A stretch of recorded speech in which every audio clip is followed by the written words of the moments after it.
भई एक प्रॉब्लम है बहुत सारे लोगों की।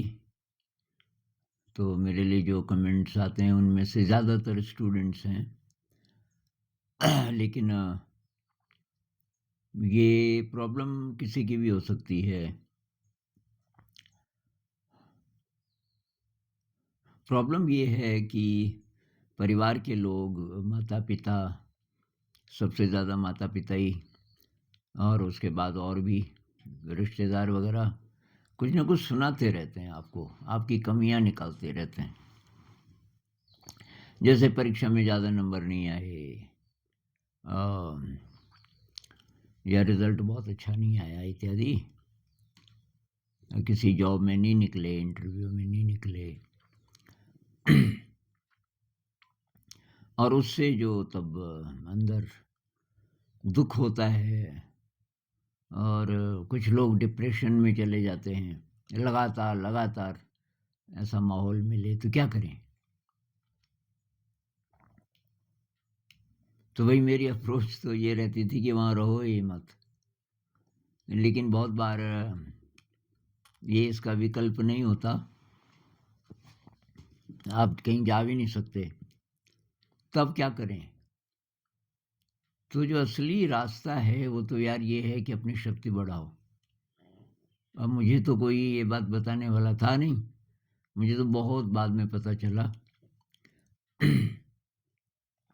लेकिन मैं इस बात को बहुत अच्छी तरीके से समझ रहा हूँ जो आप बोल रहे हो। आज ही एक कमेंट आया कि बताओ मेरी गलती क्या है? मैं पूरी मेहनत करती हूँ, और अब जो उनकी एक्सपेक्टेशन है, परिवार वालों के अब उतने नंबर नहीं आते, तो मैं क्या करूँ? क्या मैं गलत हूँ? तो भई आप बिल्कुल भी गलत नहीं हैं, और आप बिल्कुल भी सही हों तब भी किसी न किसी बहाने से, चलो नंबर नहीं तो तब कोई और विषय होगा। जो बोलने वाले हैं उनकी आदत होती है बोलने की। अलग-अलग तरह के लोग होते हैं ना, कुछ तो एप्रिशिएट करते हैं, आपके अंदर जो क्वालिटी है, कि वही तो करना चाहिए, भई आपका इवोल्यूशन कैसे होगा? तो वो दिशा दिखानी चाहिए जहाँ आप कुछ काम कर सकें, आपके अंदर जो शक्ति है। अब जो आपके अंदर गड़बड़ है, वो कोई बताता रहे, तो उससे तो डिप्रेस हो जाता है ना आदमी कि यार मैं तो फिर कुछ भी नहीं हूँ, जो विश्वास कर ले। तो क्या करना पड़ेगा? तो असली रास्ता तो यही है भई, अपने आप को शक्तिशाली बनाओ। इतना शक्तिशाली बनाओ कि आप झेल लो ये सब तूफ़ान। कोई कुछ भी बोले, आप बस उसको सुनो और बहुत जल्दी उसको एक तरफ कर दो। उसके लिए बहुत शक्ति चाहिए। ध्यान का बहुत अभ्यास अगर आप करोगे, क्षमा भाव की प्रैक्टिस करोगे बार, ये याद रखोगे कि भई ये सारी आत्माएँ अपनी-अपनी जर्नी पे हैं।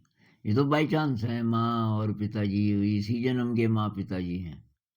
पिछले जन्म में पता नहीं कौन थे, मेरे दुश्मन भी थे, रह सकते हैं। कुछ पता थोड़ी है। अ, अब मैं ये नहीं कह रहा हूँ कि उनकी रिस्पेक्ट नहीं करनी है, उनकी रिस्पेक्ट करो, आपकी नौकरी लग जाए, उनकी देखभाल करो, बुढ़ापे में उनको सहारा दो जितना हो सके। लेकिन साइकोलॉजिकली गुलाम मत बनो, किसी के भी। वो पेरेंट्स हों, वो पति हो, वो पत्नी हो, प्रेमिका हो, प्रेमी हो, दुनिया में सबसे ज़्यादा प्यारा हो, साइकोलॉजिकली किसी के गुलाम मत बनो। साइकोलॉजिकली का मतलब समझ रहे हो ना? आपकी जो सोच है, आप अपने बारे में जो सोचते हैं, उसमें फ़र्क नहीं पड़ना चाहिए। आपको ये याद रखना चाहिए हर समय कि ये लोग कुछ भी बोलें, इसका कोई संबंध नहीं है मेरी यात्रा से, मेरी शक्ति से, मेरे सपनों से। तो अब मुझे तो ये भई पता नहीं था, और ना ध्यान का पता था। दिशा यही थी अध्यात्म की, लेकिन वो भी मुझे नहीं था पता कि ये दिशा है। तो क्योंकि दिशा ये थी इसलिए ये अच्छा लगता ही नहीं था, ये नौकरी वग़ैरह। तो तो एक बार क्या हुआ, एक दोस्त थे मेरे और मैं कोचिंग इंस्टीट्यूट चलाता था। मैं उसमें इंग्लिश पढ़ाता था। ये उसका नाम रखा था एडवांस्ड इंग्लिश कोचिंग सेंटर।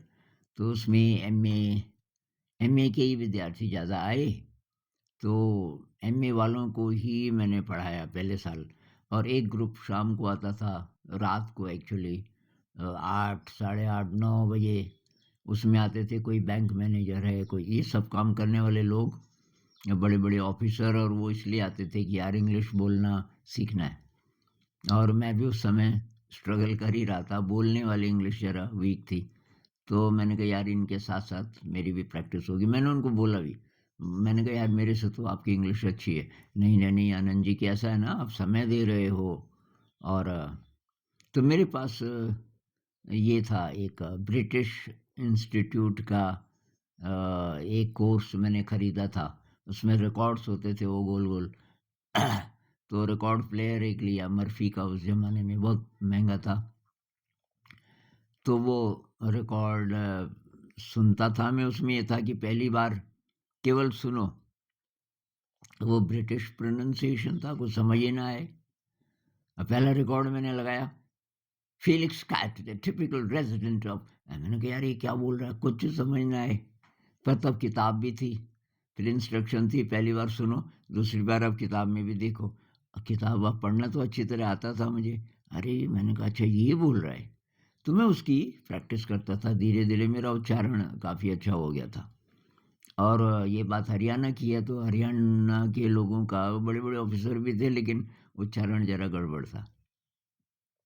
ख़ैर, तो एक मेरे दोस्त थे और वो बैंक मैनेजर थे। और उस ज़माने में ये नेशनलाइज़ शायद नहीं हुए थे। कुछ-कुछ बैंक प्राइवेट थे ना उस ज़माने में, तो प्राइवेट बैंक में मैनेजर की काफ़ी चलती होगी।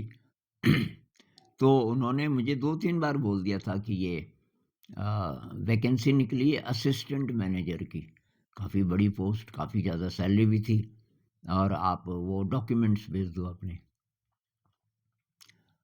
अब मुझे तो वो करनी नहीं थी नौकरी कोई भी, और बैंक की तो मैं, वहाँ बैठे रहो सारा दिन हिसाब-किताब करते रहो, वो तो मैं नहीं करूँगा। पर उसको मैंने कुछ बोला नहीं। एक दिन उसने किसी लड़के को भेज दिया। उस लड़के को मैं भी जानता था, शायद उनके ऑफ़िस में काम करता था, कि अभी डॉक्यूमेंट्स लेकर के आ। तो आ गया कि वो बोल रहे हैं कि डॉक्यूमेंट्स लेके आ। मैंने कहा यार मैंने डॉक्यूमेंट्स देने होते तो वो तो कब से मेरे पीछे पड़ा है, तो मैं तो दे चुका होता। तो मैं नहीं चाहता अप्लाई करना। वो चला गया। अब वो काफ़ी गुस्सेबाज आदमी था, मैनेजर। उसने कहा कारण बताओ, फिर जा, उसको बोल कारण क्या है। तो फिर आ गया मेरे पास, कि वो तो बहुत ज़्यादा नाराज़ हो गए कि मैं कब से कि मतलब ये, क्योंकि यहाँ काफ़ी हद तक कि मेरे हाथ में है सिलेक्शन करना, और मैं चाहता हूँ कि तू ही आए, ये तो बहुत बड़ी पोस्ट है, और तू कुछ रिस्पेक्ट नहीं कर रहा है मेरी बात का। कारण बताओ। मुझे भी थोड़ा गुस्सा आ गया। अरे मैंने कहा पोल्ट्री फार्म भी देखा तूने? जहाँ वो मुर्गियाँ रहती हैं 1 क्यूबिक फुट पे। मुझे तो वैसे ही दिखते हैं ये लोग। और जाली-जाली रहती है, उसके पीछे बैठे रहते हैं, सारा दिन क्या करते हैं? कोई क्रिएटिविटी तो है नहीं, ना संगीत है, अ, ना कोई कल आर्ट है, ना हिसाब-किताब करते रहते हैं।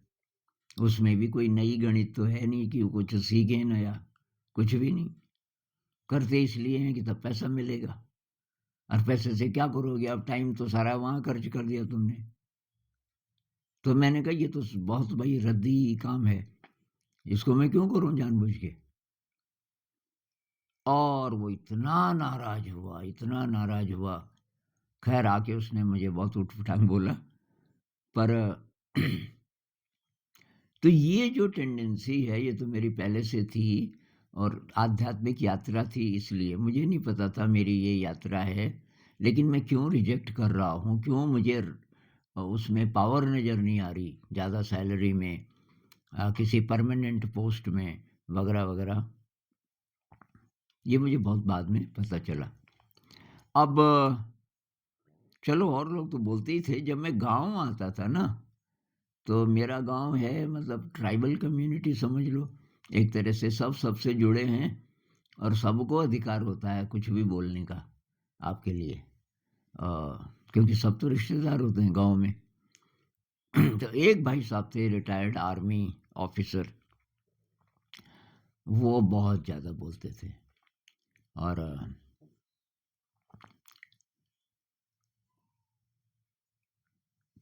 तो इससे पहले की एक घटना मैं बताता हूँ कि मैं कहीं जा रहा था,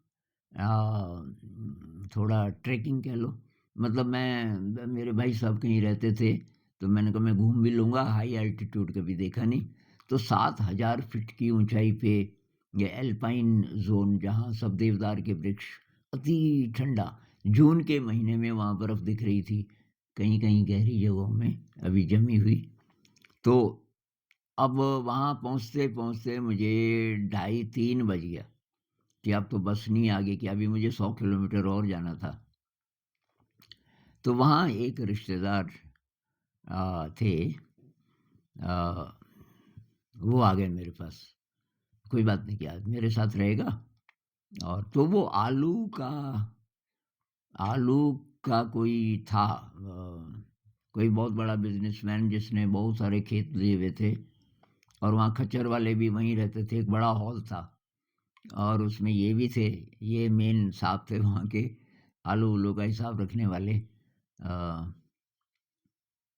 लेकिन जब हम लेट गए, उसके बाद ये शुरू हो गए, इनके 2-3 दोस्त और थे कि ये बहुत नालायक निकला, मेरे लिए बोलने लगे, इतना पैसा खर्च किया इस पे, घर वालों ने पढ़ाया-लिखाया, पढ़ने में भी अच्छा था, नंबर भी बहुत अच्छे आए और नौकरी नहीं करता, एक जगह रहता ही नहीं।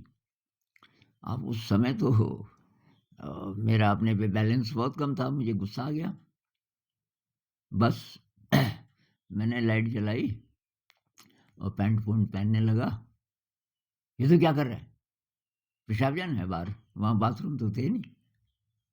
मैंने कहा पेशाब नहीं जाना, मैं यहाँ रहूँगा नहीं, मैं जा रहा हूँ। अब देखिए 11 बज गए रात के और बाहर पता है कितनी ठंड है? मतलब लगभग 0 टेम्परेचर बाहर। मैंने कहा आपको इससे क्या लेना-देना? ये मैं एक भी बात नहीं सुनता किसी की, जो आप बोल रहे हो। आपको कोई अधिकार नहीं है मुझे कुछ भी बोलने का। आपने मुझे रोका इसलिए कि ये सब सुना सको फिर? नहीं यार, कि तू नाराज़ हो गया। मैंने कहा ना। तो मैंने कुछ और भी कपड़े-कुपड़े ठीक से अपना बैग-वूग, तब उसने बहुत प्यार से हाथ पकड़ा, नहीं यार ऐसा मत कर के। अरे मैं तो यार इसलिए बोल रहा हूँ कि आप अपनों को बोलते नहीं हैं क्या? मेरा मतलब ये है कि अच्छा होता, आपकी जॉब होती। मैंने कहा आप गलत ढंग से बोला ना आपने। अच्छा नहीं बोलूँगा कि, मैं कहा कुछ नहीं बोलो, बस अब सो जाओ। तो ख़ैर वहाँ तो चल गया, कई जगह ये नहीं चलता। तो गाँव में मैं जब जाता था तो ये जो रिटायर्ड आर्मी ऑफ़िसर भाई साहब थे, ये भी ऐसे ही बोलते थे। अब मैं साल में 1 बार जाता था गाँव कुछ दिनों के लिए। तो जब मैं 2-3 साल से बोल ही रहे थे, तब तक तीसरे साल तक अ, थोड़ा-थोड़ा मैं हैंडल करने लग गया था इन चीज़ों को। तो फिर बोले कहाँ है आनंद? उनको बड़ा रस भी आता था शायद मेरे लिए बोलने में। तो मैं बैठा था, आ गए, अच्छा आ गया?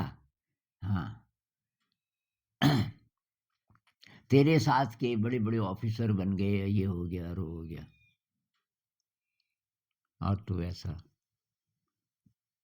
मैं कहा भाई साहब एक बात पूछूँ आपको? कि पूछ, मुझे क्या पूछेगा? मैंने कहा मरना कब है? हैं? मैंने कहा मरना नहीं है आपको? यार ये क्या बोल रहा है? नहीं, नहीं, मैंने कहा कितनी कितनी उम्र हो गई? ये अभी उम्र तो हो गई 65-66। हाँ, तो मैंने कहा कितनी उम्र है आपके? मतलब आजकल कोई तो 70 में ही मर जाते हैं। चलो मान लीजिए कि 80। तो ये पूछ क्यों रहा है? मैंने कहा मैं ये बताना चाहता हूँ आप आपको पता है ना कि आपके धर्म ग्रंथ क्या बोलते हैं? क्यों पैदा हुए? इंसान क्यों आया इस जगत में कुछ ही दिनों के लिए? आपने जान लिया? जिस कारण से मैंने कहा धर्म को मानते हैं आप? कि यहाँ के धर्म को नहीं मानना। मैंने कहा क्या हैं आप हिंदू?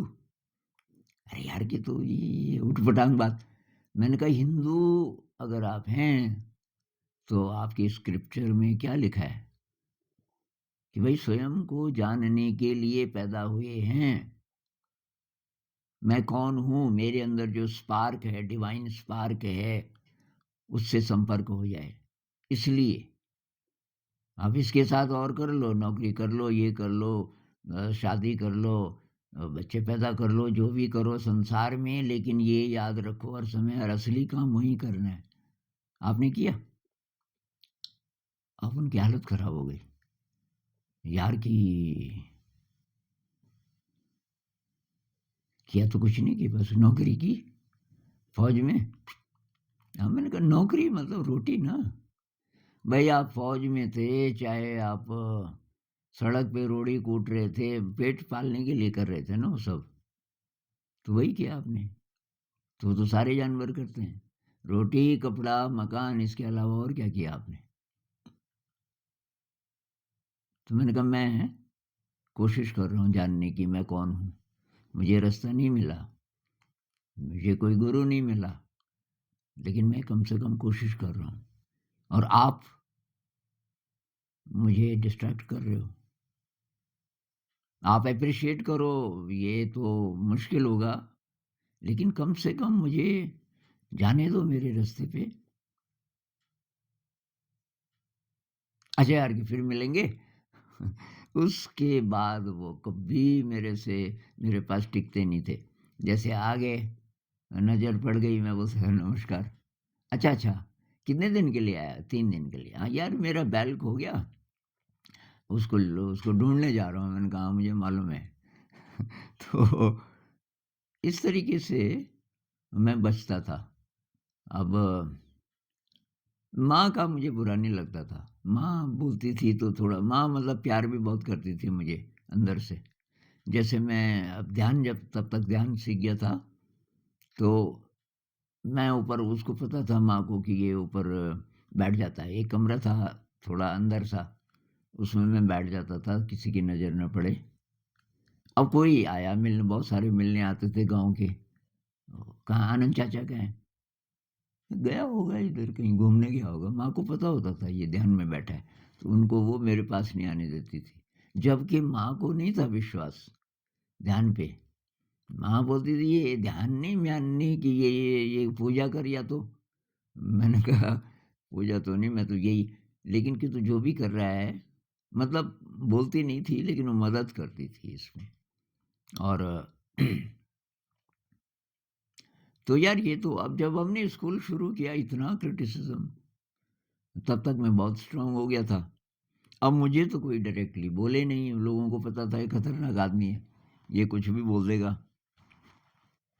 एक बार एक अकाउंटेंट थे, वो तो उनकी बच्ची भी थी हमारे स्कूल में उस समय शुरू-शुरू में, 4th में। तो 4th में हमने ये फ्रैक्शन शुरू कर दिए थे और वो मैं ही पढ़ाता था शुरुआत में प्रैक्टिकल से। तो मेरे हाथ में A4 कागज़ थे। A4 कागज़ यूज़्ड, एक तरफ लिखा हुआ, उसको जला देते थे नीचे ऑफ़िस में। तो मैंने कहा यार जलाओ मत, इसकी एक साइड खाली है, बच्चे कुछ करेंगे, कला करेंगे, इसमें पेंटिंग जो भी है, ड्राइंग करेंगे। तो वो रखता था मेरे लिए, वो लेके मैं जा रहा था, लंच ब्रेक था और वो मुझे जानते थे नहीं अकाउंट्स वाले। अचानक बोले, "आप हैं आनंद द्विवेदी?" मैंने कहा, "हाँ जी, हाँ।" "यार कुछ पढ़ाया भी करो, बच्चे तुम्हारे बाहर खेलते रहते हैं, पढ़ाई के समय।" मैंने कहा, "आपने देखा?" हाँ, कि देखा तभी तो बोल रहा हूँ। वो जो जहाँ पे रोड़ी है, वो वहाँ पे थे सारे की रोड़ियाँ उठा रहे थे।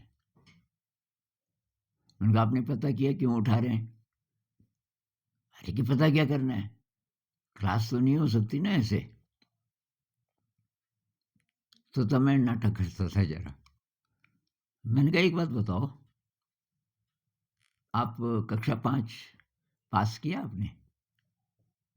सारे हँसे, वहाँ काफ़ी सारे लोग थे, लंच ब्रेक था। तो ये क्या बात कर रहे हैं आप? अच्छा, मैंने कहा, ये A4 कागज़ है। तो मेरा एक दोस्त था मेरे साथ, मैंने कहा ये पकड़ो, ये 1 यूनिट है, 1 यूनिट। ऐसे ही क्योंकि ये सब बराबर हैं A4 कागज़, तो ये 1 यूनिट है। और मैंने कहा मज़े की बात है, पूरी दुनिया में हर देश में इसका एग्ज़ैक्टली यही साइज़ होता है और यही नाम भी होता है A4। तो यूनिवर्सल यूनिट मान सकते हैं इसको। अब मैंने दूसरा कागज़ लिया, उसके 2 बराबर हिस्से किए और उसको 2 हिस्से कर दिए। मैंने कहा इसका नाम क्या है? थोड़ी देर तो चुप रहा। मैंने कहा 1/2, गणित में 1/2 बोलते हैं ना, तो मैंने वो उसको मैंने कहा अब ये पकड़, ये पूरा कागज़ तो रहने दे, ये पकड़ 1/2। एक और कागज़ के मैंने 3 बराबर हिस्से किए, एक हिस्सा पकड़ा और वो जो खड़े थे उनमें से, भाई साहब मैंने कहा थोड़ा इसको पकड़ना। मैंने कहा 1/2 है, 1/3 है, इनको जोड़ो तो। कॉपी में नहीं, ब्लैक बोर्ड पे नहीं, ऐसे ही 1/2 धन 1/3 बराबर 5/6 कैसे होगा बताओ? अब उसका मुँह लाल होने लगा। नहीं, नहीं आनंद जी कि मैंने कहा नहीं, नहीं कुछ नहीं, ये सवाल और कोई बात नहीं करेंगे। आप अकाउंट्स ऑफ़िसर हैं इतने बड़े, तो आपकी गणित तो बहुत तेज़ होनी चाहिए। ये बताओ आप पहले। अब वो समझ गए ये तो खतरनाक आदमी है। वो सबसे बड़े ऑफ़िसर थे। मेरा उनको पता नहीं था। मैंने कहा तू ऑफ़िसर है चाहे कितना भी बड़ा है, गड़बड़ बोलेगा तो छोड़ूँगा नहीं तेरे को। बाद में तब कहने लगा आनंद जी ये तो कभी सिखाते ही नहीं ना कोई। मैंने कहा ये अपनी बेटी को पूछना घर में, वो सीख चुकी है और ये असली गणित है। और जो आप बोल रहे हो कि रोड़ी के पास क्या कर रहे थे, तो ये गणित ही कर रहे थे। उसमें ये था जैसे 15 का 1/3, तो हमने 4 ग्रुप बनाए थे। हर एक ग्रुप को कुछ-कुछ रोड़ियाँ दी कि भई तुम उठाओ या हम दे देंगे। अब एक ग्रुप के पास मान लीजिए ये सवाल है, कॉपियाँ भी थी उनके पास, आपने नोटिस किया हो तो। 15 का 1/3 1/3 ऑफ 15, तो 15 रोड़ियाँ थी।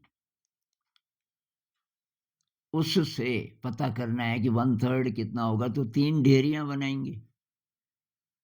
एक ढेरी में आए 5, तो 15 का 1/3 हुआ 5।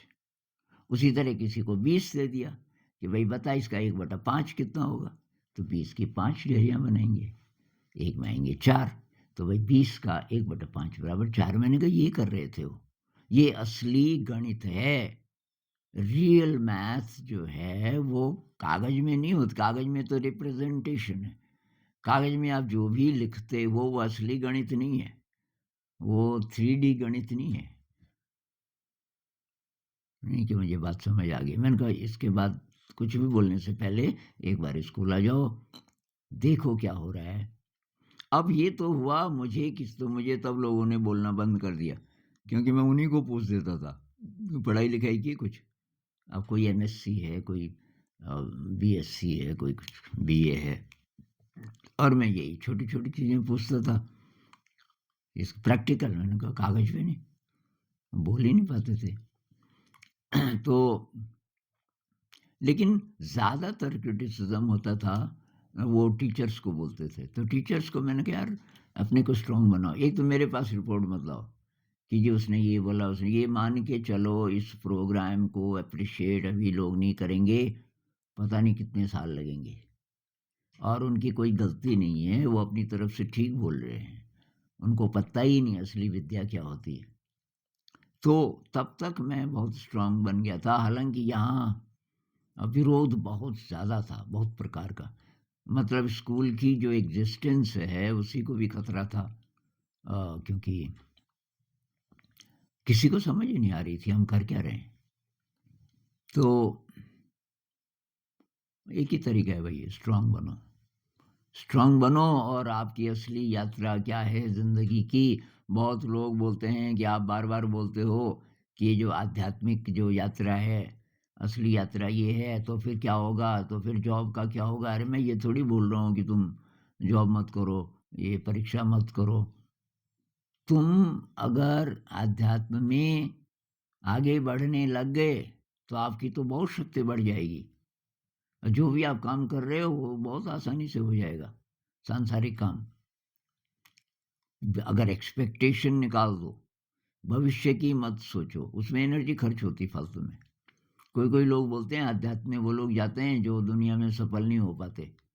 ये वो लोग हैं जिनको पता ही नहीं आध्यात्म होता क्या है, जो ध्यान नहीं करते, इस रास्ते पे हैं ही नहीं। ये उनका ओपिनियन है, और वो डरपोक लोग हैं। डरपोक लोग ही तो नहीं जाते आध्यात्म में। तो भाई आध्यात्म में जो जो लोग जाते हैं और उन्हें संसार में रहना पड़ रहा है विकट परिस्थितियों में, वो आसानी से रह लेते हैं, क्योंकि उनके अंदर बहुत ज़्यादा शक्ति होती है। लेकिन वो सोचते नहीं है भविष्य के बारे में, उनको ट्रस्ट होता है सब ठीक होगा। अब जब आप सोचोगे नहीं भविष्य के बारे में, तो आपकी शक्ति बची रहेगी। तो वही अब इन बातों पे अमल करना। और अगर आप ध्यान नहीं करोगे, अब शक्ति कैसे बढ़ाएं? ध्यान का अभ्यास करो। मैं तो भाई यही बोलता हूँ अंत में, लाख दुखों की एक दवा। ध्यान का अभ्यास करो बिना एक्सपेक्टेशन के, भविष्य की मत सोचो। डोपामिन के लिए नहीं, ये जो विपस्सना मेडिटेशन है, शुद्धिकरण होगा। शुद्धिकरण होगा, चाहे दर्द हो शरीर में, चाहे कुछ भी हो, छोड़ना नहीं है। इतनी आसानी से ध्यान सीखना मुश्किल है, थोड़ा लगेगा आपको, एफर्ट लगेगा, टाइम लगेगा। जो लोग कहते हैं कि ध्यान में जी कोई एफर्ट नहीं होता, ये नहीं होता, वो तो थ्योरी है। उसके चक्कर में मत पड़ो, प्रैक्टिकल करो। थ्योरीज मैंने भी पढ़ी थोड़ी बहुत, पर असली बात है कि जब अनुभव होता है तभी पता चलता है। तो ध्यान का अभ्यास करो, और इसलिए नहीं कि परीक्षा में पास हो जाऊंगा, ये हो जाएगा, वो हो जाएगा, उसका रिजल्ट क्या होगा कोई नहीं जानता, वो सोचो ही मत, उसका रिजल्ट अच्छा होगा। और ग्रैटिट्यूड का अभ्यास करो, कंपैशन का अभ्यास करो, ब्रह्मचर्य का अभ्यास करो, अच्छा खाना खाओ, नेचुरल फूड, खूब एक्सरसाइज करो, कुछ सेवा का काम करो। अब कोई कह रहा है कि पैसे ही चाहिए सेवा के काम में भी। अरे भाई कहाँ पैसे चाहिए? कोई उदास है, आपने कुछ अच्छी अच्छी दो चार बातें बोल दी और वो खुश हो गया, ये सेवा है। सूक्ष्म लेवल की सेवा। किसी को आपने ध्यान सिखा दिया, कहाँ पैसा खर्च हो रहा है आपका? ध्यान सिखा दिया, बहुत बड़ी बात है।